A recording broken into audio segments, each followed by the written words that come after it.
ओम जयंती मंगला काली भद्रकाली कपालिनी दुर्गा क्षमा शिवा धात्री स्वाहा स्वधा नमोस्तुते। मंगलम भगवान विष्णु मंगलम गरुड़ध्वज मंगलम पुंडरीकाक्ष मंगलाय तनो हरि। नमस्कार, स्वागत है आपका आचार्य वाणी में। मैं आचार्य डॉक्टर विक्रमादित्य आपके साथ हूँ और आज का विषय है कुंभ राशि वालों के लिए 24 तारीख बृहस्पतिवार का अवसर, एकादशी तिथि, और इस दिन एकादशी का सुंदर योग बन रहा है। साथ साथ जैसे हमने कहा कि नेपच्यून ग्रह परिवर्तन की तरफ जा रहा है, वो आपके द्वितीय भाव में चलता हुआ शनि के नक्षत्र में, उत्तरा भाद्रपद नक्षत्र के द्वितीय चरण में प्रवेश कर रहा है। बहुत धीरे गति से चलते हैं नेपच्यून, और ये जो परिवर्तन लाते हैं बहुत महत्वपूर्ण परिवर्तन लाते हैं। और ऐसे में ये परिवर्तन जो है पंचग्रही योग बनकर आपके द्वितीय भाव में तैयार है। क्रिय विक्रिय में कहीं ना कहीं कई मामलों में थोड़ी सी कुताही चीज़ों को स्लो करता दिखाई दे रहा है ग्रह। चीज़ें कार्य करने की आप थोड़ा तेज प्रयास करोगे तब भी गति रिजल्ट लाने में थोड़ा धीरे धीरे, बहुत धीरे धीरे कार्य। इस वक्त कई सारे ग्रह शनि के नक्षत्र में ही चल रहे हैं, और शनि एक बार क्या है, बहुत स्लो ग्रह है, बहुत कार्यों को धीरे मंथर गति में करते हैं। तो ऐसे में भगवान विष्णु की उपासना करें। एकादशी है, भगवान विष्णु का व्रत रखें, हो सके तो उनको पूजन करके उनका चरणामृत ग्रहण करें। ईश्वरी कृपा से कष्ट के दूर करने के योग बनेंगे, चीज़ों को गति लाने के योग बनेंगे। बात कर लेते हैं 25 तारीख शुक्रवार की, द्वादशी तिथि विद्यमान है, और ऐसे में ग्रहों का जो परिवर्तन का योग है, देखिए शुक्र महाराज परिवर्तन करते हुए शनि के नक्षत्र में ही प्रवेश कर रहे हैं। ये सब शनि से ग्रसित होते चले जा रहे हैं ग्रह, और साथ साथ चंद्रमा का परिवर्तन का योग भी बना हुआ है। और तो और बृहस्पति जो एक अगस्त तारा होता है वो भी अस्त होने जा रहा है। ये प्राकृतिक आपदाओं की, तूफान की, और विशेष तौर पर विशेष बारिश इत्यादि, तूफान इत्यादि, ये भूकंप इत्यादि की ग्रहों की सूचना दिखाता दिखाई दे रहा है। कई ग्रह इस वक्त शनि के नक्षत्र में चल रहे हैं, तो ऐसे में थोड़ा ध्यान रखने की ज़रूरत रहेगी थोड़ा चीज़ों को ठीक करने के लिए। ऐसे में आशीर्वाद की आवश्यकता है। आपको अपने कार्यों में भी चीज़ों में सही दिशा निर्देश और आशीर्वाद की आवश्यकता है। माता पिता गुरुजन का आशीर्वाद लेके काम करने का प्रयास करें, और शाम को हो सके तो देखिए शुक्र प्रदोष का योग है इस बार।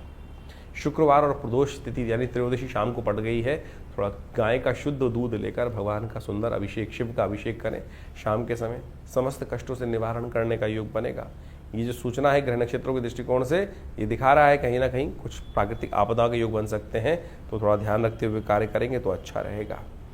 अब बात कर लेते हैं 26 तारीख शनिवार का अवसर, त्रयोदशी तिथि और चतुर्दशी का योग है। चतुर्दशी क्षय हो रही है। नए कार्यों का आरंभ करने के लिए दिन अच्छा नहीं, क्योंकि भद्रा भी है और तिथि भी क्षय है। तो जो सर्वार्थ सिद्धि योग इत्यादि कोई लोग बताएं तो ध्यान रखिएगा, नए कार्यों के लिए, नए चीज़ों को खरीदने के लिए मुहूर्त बिल्कुल कतई अच्छा नहीं दिखाई देता। एक अच्छी बात हो रही है कि इस दिन पंचक समाप्त हो जाएगा। ये पंचक समाप्त होने के कारण से बहुत सारे विधि विनिषेध जो होते हैं उसमें खुलावट आ जाएगी। लेकिन चतुर्दशी क्षय हो रही है, तो ऐसे में शिव का मासिक शिवरात्रि का योग भी पड़ रहा है। ग्रह नक्षत्रों के दृष्टिकोण से आपको विशेष तौर पर इस दिन जो ग्रहों का योगा योग हमको दिखाई दे रहा है वो समझने की आवश्यकता है। इस समय में पंचग्रही योग बना हुआ है आपके द्वितीय भाव में। शनि, शुक्र, बुध और साथ साथ राहु इत्यादि ग्रह चंद्रमा के साथ एकत्र होकर आपके द्वितीय भाव में योग बना रहे हैं। ये चतुर्ग्रही योग से कम अनिष्ट कम योग बन जाता है। चतुर्ग्रही योग ज़्यादा अनिष्टकारी होता है बजाय पंचम 5 ग्रह एकत्र होने के कारण से। तो ये 5 ग्रह जो एकत्र हो रहे हैं आपके लिए कुछ रास्ता अच्छा बना सकते हैं। ऐसे में कोशिश ये करें कि आप थोड़ा सा खीर का बनाकर खीर का भोग लगाने का प्रयास करें भगवान शंकर के मंदिर में जाकर, तो वो आपके लिए कल्याणकारी रहेगा। मासिक शिवरात्रि है, शिव का अभिषेक दूध से करें, खीर का भोग लगाएं, तो देखिए भगवान की कृपा से इस संसार में जो अशुभ है उसको मेटना जो है, उसको हटाना जो है, अशुभता को हटाना जो है शिव के ही बस में है। जो है आपके जो अनेक प्रकार के अशुभ योग होते हैं, कष्ट होते हैं, उन सबको त्रिपुरारी ही मेट सकते हैं। तो इसलिए अपशगुनों को दूर करने के लिए, कष्टों को दूर करने के लिए शिव की सुंदर उपासना मासिक शिवरात्रि के दिन करने से समस्त अनिष्ट दूर होते हैं। 27 तारीख का दिन रविवार का अवसर है, अमावस्या तिथि आ गई है, और इस दिन जो ग्रहों का परिवर्तन हो रहा है वो भी दिखा रहा है आपके लिए बहुत शुभ योग। आपकी राशि के दृष्टिकोण से साहस में थोड़ा अनेक रास्ते बने दिखाई देंगे, और साहस से बहुत सारे कार्य आप करने के योग बना सकते हैं। जन्म आपके तृतीय भाव में पहुंच गया है, लेकिन फिर भी ध्यान रखिएगा कई फालतू के कामों में आप बिजी रहते दिखाई दे रहे हैं। जिन कामों की कोई प्रोडक्टिविटी नहीं है उनको आपको स्कैन करना पड़ेगा, नहीं तो बहुत सारे बेकार के काम आपके पल्ले पड़ते दिखाई दे रहे हैं। तो इससे बचते हुए यदि आपने समय को यूटिलाइज कर लिया तो आपके लिए बहुत सुंदर अच्छा रास्ता रहेगा। इस दिन अमावस्या है, पैतृक कार्य अवश्य करें, पितरों के निमित्त तर्पण अवश्य करें। उनका आशीर्वाद जब मिल जाता है ना तो बहुत सारे कार्य अपने आप भाग्य से रास्ते बन जाते हैं। ऐसे में कोशिश करें अपने पितरों के निमित्त तर्पण, ब्राह्मण भोजन, गौ ग्रास ये अवश्य करने का प्रयास करेंगे। अन्न का दान कर दीजिए, ये आपके लिए बहुत अच्छा रहेगा। इस दिन सूर्य भी परिवर्तन की तरफ जा रहे हैं। सूर्य भरणी नक्षत्र में प्रवेश करेंगे। भरणी नक्षत्र शुक्र का नक्षत्र माना जाता है और ऐसे में शुक्र उच्च के चल रहे हैं, भरणी नक्षत्र में सूर्य का प्रवेश हो रहा है, तो सूर्य आपकी राशि के दृष्टिकोण से आपके पराक्रम को बढ़ाने का योग बना सकते हैं, आपकी कीर्ति को बढ़ाने का योग बना सकते हैं। इसके साथ साथ बुध भी, जो काफ़ी दिन से कमज़ोर चल रहे थे, अब रेवती नक्षत्र में प्रवेश करेंगे। बुध का स्वयं का नक्षत्र है और ये आपके लिए ओवरऑल अच्छा ही रास्ता बनाएगा। चीज़ों को ठीक करते रास्ते बनाने के कुछ ना कुछ योग अवश्य देगा। तो ऐसे में ग्रह नक्षत्रों के दृष्टिकोण से ये योग आपके लिए अच्छा है। तो अपने पितरों के निमित्त कुछ उनका आशीर्वाद लेने का प्रयास करना चाहिए। हमने विवेकानंद योगाश्रम में इस शुभ तिथि पर रविवार के दिन अमावस्या पड़ने के कारण से जो आश्रम पर यज्ञ रहता है उसको गायत्री यज्ञ के रूप में रखा है। आप भी अपने पितरों के निमित्त आश्रम पर गायत्री के यज्ञ में भाग लें और वहाँ पर ब्राह्मण भोजन, तर्पण सब करने की व्यवस्था भी रहती है। तो आप वो कर अपने पितरों को के ऋण से निवृत्त होने के लिए रास्ता बनाएं, उनके आशीर्वाद से योग बनाएं। और यदि आप अपने नाम से दूर है और नहीं आ सकते हैं तो अपने नाम से भी इस यज्ञ को कराकर अपने पितरों के निमित्त उस दायित्व का निर्वाह करेंगे तो अच्छा होगा। 28 तारीख सोमवार का अवसर है। शुक्ल पक्ष आरंभ हो रहा है। वैशाख का कृष्ण पक्ष समाप्त हुआ। अमावस्या के साथ साथ प्रतिपदा से शुक्ल पक्ष आरंभ होगा और कई शुभ योगों को लेकर आएगा ये योग। इसमें कई विष्णु के अवतारों का सुंदर योग रहेगा, अक्षय तृतीया का योग रहेगा, परशुराम जयंती इत्यादि के योग बनेंगे। इन सब तिथियों का लाभ लेना चाहिए। ग्रह नक्षत्रों को समझें तो ग्रह परिवर्तन की तरफ आगे बढ़ रहे हैं। इस दिन बृहस्पति महाराज मृगशिरा नक्षत्र में प्रवेश करेंगे, मृगशिरा नक्षत्र के द्वितीय चरण में। और मृगशिरा नक्षत्र जो है मंगल का नक्षत्र माना जाता है और बृहस्पति को यहाँ यदि ताकत प्राप्त होगी तो बृहस्पति बहुत जल्दी आपके भाग्य से बहुत अच्छे रास्ते बनाने जा रहे हैं। बृहस्पति महाराज परिवर्तन की तरफ बहुत तेज गति से चल रहे हैं और ये परिवर्तन आने वाले समय में बहुत अच्छा योग बनाएगा आपके लिए। शनि भी विशेष तौर पर अपने ही नक्षत्र उत्तरा भाद्रपद नक्षत्र में प्रवेश करेंगे। ये दोनों परिवर्तन आपके लिए आपके ग्राफ को बढ़ाने का योग बनाएंगे, आगे बढ़ने के योग बनाते दिखाई दे रहे हैं। ऐसे में शिव का स्तवन करना संपूर्ण रूप से कल्याणकारी रहेगा। नमः शिवाय का जप करें, सुबह सुबह जल से भगवान शिव का स्नान कर जल का दान करें। देखिए कल्याणकारी योग बनते दिखाई देंगे आपको। 29 तारीख का दिन मंगलवार का दिन है और इस दिन द्वितीया तिथि है और विशेष तौर पर कुंभ राशि वालों के लिए ग्रह नक्षत्रों के दृष्टिकोण से देखें तो चंद्रमा उच्च के होकर सुबह 4:54 पर बृहस्पति के साथ एक स्थान पर बैठकर आपके लिए सुख का पदार्पण करने का कहीं ना कहीं से रास्ता बनाएंगे। कंफर्ट्स को देने के योग कहीं ना कहीं बना सकते हैं। इस दिन विशेष तौर पर सर्वार्थ सिद्धि योग भी विद्यमान है जो पूरे दिन रहेगा। साथ साथ परशुराम जयंती है तो कोशिश करें ब्राह्मणों की सेवा करें, विप्रजन की सेवा करें, उनका आशीर्वाद लें। हमारी भारतीय संस्कृति में अश्वत्थामा, बलिर्व्यासो, हनुमानश्च विभीषणा, कृपा परशुरामस्य मार्कंडे च अष्टमा, ये अष्ट चिरंजीवी कहे गए हैं। ये इस धरा पे सदा विद्यमान रहेंगे। परशुराम जी उनके अंतर्गत आते हैं तो उनका स्तवन अवश्य प्रत्यक्ष देवता के रूप में करना चाहिए। तो ये इस धरा पर विद्यमान है और उनके आशीर्वाद से बहुत सारे कार्य होते हैं। तो इसलिए जो परशुराम इत्यादि का पूजन करते हैं उनके जीवन में बहुत सारे अनिष्ट जीवन के कष्टों को दूर करने के लिए, स्वास्थ्य संबंधी समस्या का दूर करने के लिए, आयुष प्राप्त करने के लिए, आशीर्वाद प्राप्त करने के लिए, चिरावस्था प्राप्त करने के लिए, यानी जो चिरंजीवी होना चाहते हैं वो भी इस दिन विशेष तौर पर परशुराम जी की पूजा करके अनेक मनोकामनाओं को सिद्धि की तरफ जा सकते हैं। 30 तारीख बुधवार का दिन, तृतीया तिथि इस दिन विद्यमान है। इस दिन अक्षय तृतीया का योग बन रहा है। ग्रह नक्षत्र आपके लिए राजयोग का निर्माण कर रहे हैं। चतुर्थ भाव में सुख का पदार्पण करने का योग बना रहे हैं। कई कार्यों को करने के लिए कई बार मुहूर्त की आवश्यकता होती है, लेकिन ये अक्षय तृतीया इतना सुंदर योग होता है कि इसमें किसी भी प्रकार से कोई भी कार्य किया जाए तो उसका शुभ करने से अक्षय तृतीया का अंशु साय के रूप में जाना जाता है और जो भी कर्म करते हैं उसका अक्षय फल प्राप्त होता है। शुभ कर्म करें, यज्ञ करें, पुण्य करें, दान करें। बुधवार के दिन बड़ा सुंदर योग बना है। ऐसे में सुंदर भगवान का स्तवन करें, भगवान विष्णु की पूजा करें, कल्याण होगा। इस प्रकार से आपने ग्रहों का खेल दिन पर दिन किस प्रकार का रहेगा वो समझने का प्रयास किया। देखिए ये ग्रहों का जो खेल है वो विशेष तौर पर हर रोज परिवर्तन के साथ आगे बढ़ता रहता है जीवन। लेकिन इस समय जो चतुर्ग्रही योग बना हुआ है वो पूरे अप्रैल के अंदर जिस प्रकार चलने वाला है वो कहीं ना कहीं इस समय ग्रहों की युति को शुभ नहीं करता।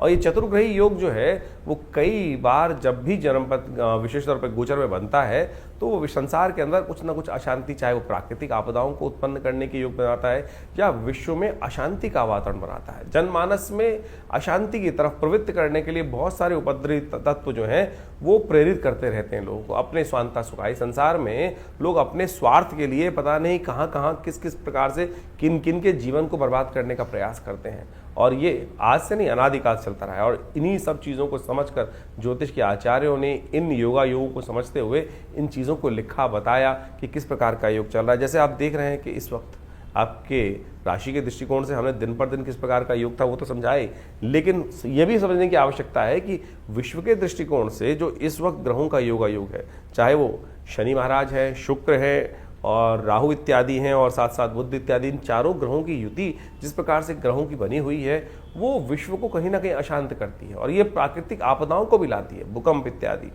अभी आपने देखा कुछ दिन पहले भयावह भूकंप की कई बार स्थिति बनी, वो ग्रहण के कारण तो थी, लेकिन और भी बहुत सारे कारण बनते रहते हैं। और ऐसे में अभी इसका प्रभाव कुछ दिन रहने वाला है और अगले महीने मई में जाकर कई ग्रहों का परिवर्तन का योग बनेगा, चाहे वो बृहस्पति हो, चाहे वो राहु ग्रह हो, और बहुत सारे ग्रह भी परिवर्तन की तरफ जाने का योग बनाएंगे। और इस वक्त जैसे आप समझे मंगल ग्रह भी अपने सबसे कमज़ोर स्थिति में चल रहा है, तो ऐसे में दुस्साहस के योग भी बनते दिखाई दे रहे हैं। इसके साथ साथ देखिए अभी जो विश्व के दृष्टिकोण से हम समझें तो अगर आप ग्रहों के योग को देखें तो वो ऐसा दिखाई देता है कि विश्व में दृष्टिकोण से जो सूर्य राजा बनकर इस बार आए हैं, मंत्री पद भी उनके पास है, तो इसके कारण से विश्व में गर्मी का भयावह प्रभाव देखने को मिलता दिखाई देगा। और गर्मी के भयावह प्रभाव के कारण से अग्निकांड, विस्फोटक योग, ये सब भी कहीं ना कहीं परेशान कर सकते हैं। तो हमको अपने जीवन को सही चलाने के लिए अपने ग्रहों को सही रूप से समझते हुए उपाय करने का प्रयास यथाउचित भाव से करना चाहिए। कई लोग विशेष तौर पर अपने ग्रहों को समझकर परेशान हो जाते हैं और कई बार गलत रास्ते पे चल देते हैं। देखिए शास्त्र में तो सिद्धांत के तौर पे ग्रहों का उपचार बताया गया है। उपचार बड़ा सीधा साधा है, परमात्मा की आराधना करना और सबसे पहले समय को पहचानना कि समय क्या करवाने जा रहा है हमसे, हम किस प्रकार से अपने आप को रोक सकते हैं। यही सही दिशा निर्देश, सही गुरु का वाक्य, सही आशीर्वाद मिल जाए तो क्या होता है कि हम गलत तरफ जाने से बच जाते हैं।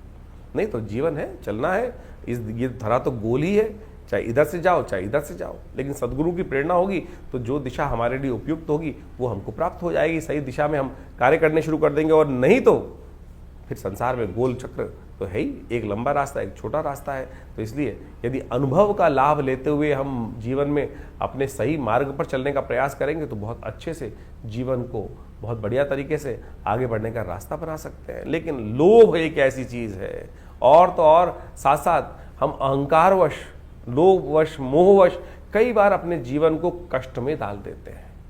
देखिए पुरानी कहावत है, आए थे हरि भजन को ओटन लगे कपास। हम लोक को सुधारने का प्रयास करें या परलोक को सुधारने का प्रयास करें तो इस बात को समझें एक ही सुधरेगा। और हरि कृपा ऐसी है कि भगवान का यदि स्तमन करे तो लोक भी सुधर सकता है, परलोक भी सुधर सकता है।